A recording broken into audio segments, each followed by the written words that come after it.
Ustadzku,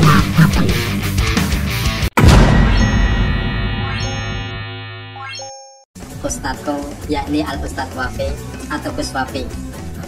Di sini izinkan saya Gus untuk sedikit menanggapi apa yang Anda sampaikan di sosial media. Begini, yang pertama, Ustadz Wafi ini mengajak berdiskusi kepada Gus Abbas Buntet untuk membahas masalah mafsadah dan maslahah PWI LS.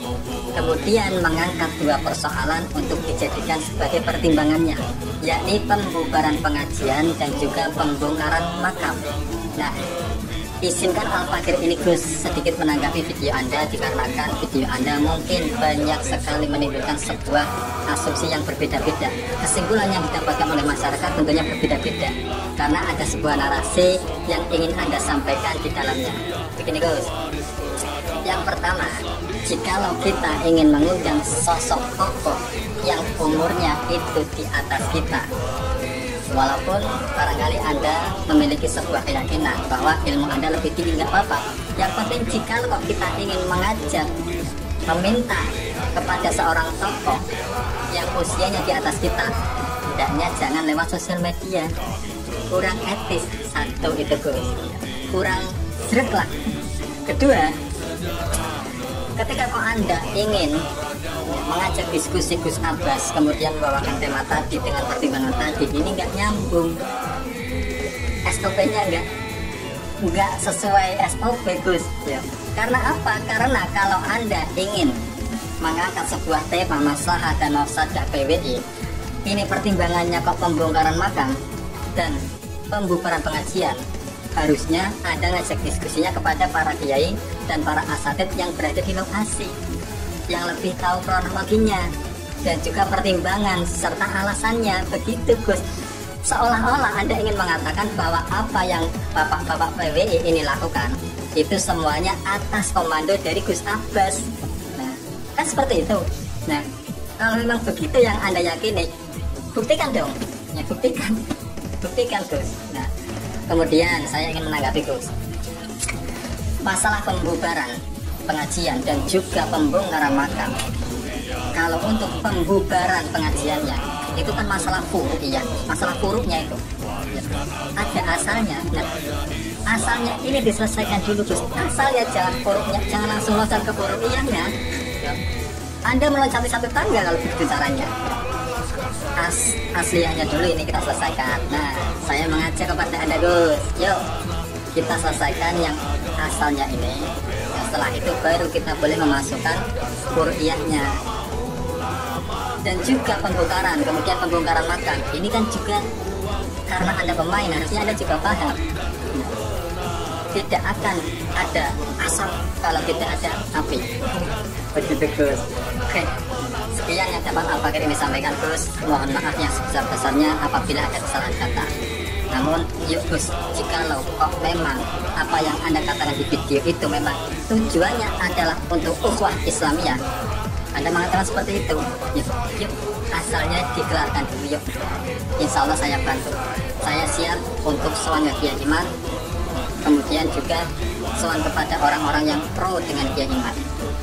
Begitu pun sebaliknya, agar ini nggak terjadi kegaduhan yang berkelanjutan gitu loh Gus. Semuanya kita kembalikan kepada ridho Allah. Ya begitu ya guys ya. Sekian dari saya, kurang lebihnya mohon maaf. Ihdinas siratal mustaqim. Assalamualaikum warahmatullahi wabarakatuh. Terkait dengan pembongkaran yang ada di desa, pembongkaran makam yang ada di desa Winongan, Kabupaten Pasuruan. Mohon maaf sebelumnya, saya tidak akan membela yang mana. Saya di tengah. Ini banyak terkait dengan hukum. Pertama, hukum agama. Begini ya, terutama kepada yang saya hormati, Bapak Bupati juga Bapak Polres yang ada di Pasuruan. Saya mohon supaya Bapak Polres dan Bapak Bupati ini yang cerdas, yang bijaksana. Begini Pak ya. Pertama, yang perlu dipertanyakan itu, bangunan yang dibangun itu yang dibangun di atas tanah miliknya sendiri. Dalam hal ini, apa tanah yang dibangun itu apa tanah miliknya Ba'alawi, miliknya Habaib, apa bukan? Kalau itu tanah itu miliknya Habaib, kemudian dibongkar dengan PWI, maka PWI itu salah secara hukum agama, salah secara hukum pemerintah juga salah, karena itu tanah milik sendiri. Nah, yang kedua, pertanyaan lagi, kalau sekarang tanah itu bukan milik pribadi, tapi miliknya masyarakat banyak, maka ketika didirikan bangunan yang besar seperti itu, maka itu haram hukumnya, tidak boleh.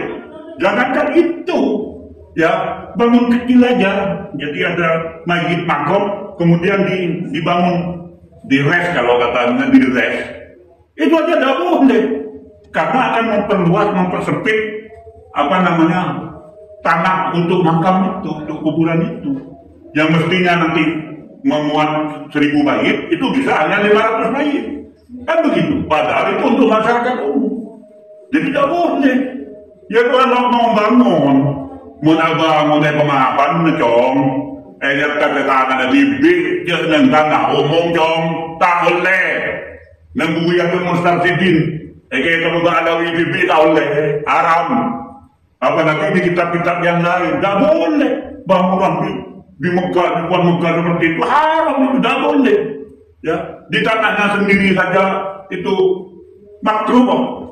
Yang banyak ulama itu mengharamkan. Ini di tanah miliknya sendiri, apalagi di tanah orang lain, orang umum. Jadi mau bangun dong, pemahaman aja dengan tanah umum, dengan makam umum, haram. Nang tanah negeri berajak pemapandak. Jadi itu bijaksana ya Pak Bupati dengan Pak Pendeta bijaksana. Kalau bukan tanah pribadi, ya mungkin ini tanah pribadi Pak Bupati, tanah umum itu haram Pak. Secara hukum agama dan menurut hukum pemerintah dan umpamanya tanahnya sambian dibangunin seperti itu, dikasih bangunan besar seperti itu, gimana? Ada gimana itu? Ada begitu ya. Nah itu. Tapi kalau itu milik pribadi, wah salah yang bongkar itu ya. Mungkin itu. Jadi mudah-mudahan baik, jangan mudah-mudahan tak terentang, montanan benih tangan tipi, tanah dan lawan itu. Kayak montanan tipi, biar salah. Mungkin ini kayak gini. Assalamualaikum warahmatullahi wabarakatuh. Assalamualaikum warahmatullahi wabarakatuh. Jumpa lagi saya di channel Langit Pitu. Sahabat-sahabat, saudara-saudaraku dimanapun berada, tentunya sudah menyimak, lihat tayangan yang tadi. Beliau adalah dua orang yang sangat bijaksana dan sangat logika untuk cara menilai dan cara berpikir. Harus kita acungi jempol karena berpikiran yang cemerlang, sangat bijaksana. Jadi untuk menilai sebuah masalah atau yang berpotensi masalah yang ribet atau ruwet, kita tidak boleh dengan nafsu. Dan merekalah berdua, beliaulah berdua yang telah menjelaskan masalah dari terkait pembongkaran makam di Pasuruan. Tentunya sahabat-sahabatku, saudara-saudaraku sudah paham semua dan tentunya sudah tahu untuk masalah pembongkaran makam tersebut. Tetapi dengan ini banyak sekali sosial media berselebaran dan memang tidak valid. Banyak asumsi karena apapun yang terjadi itu adalah media sosial. Jadi mereka sangat mudah untuk membicarakannya.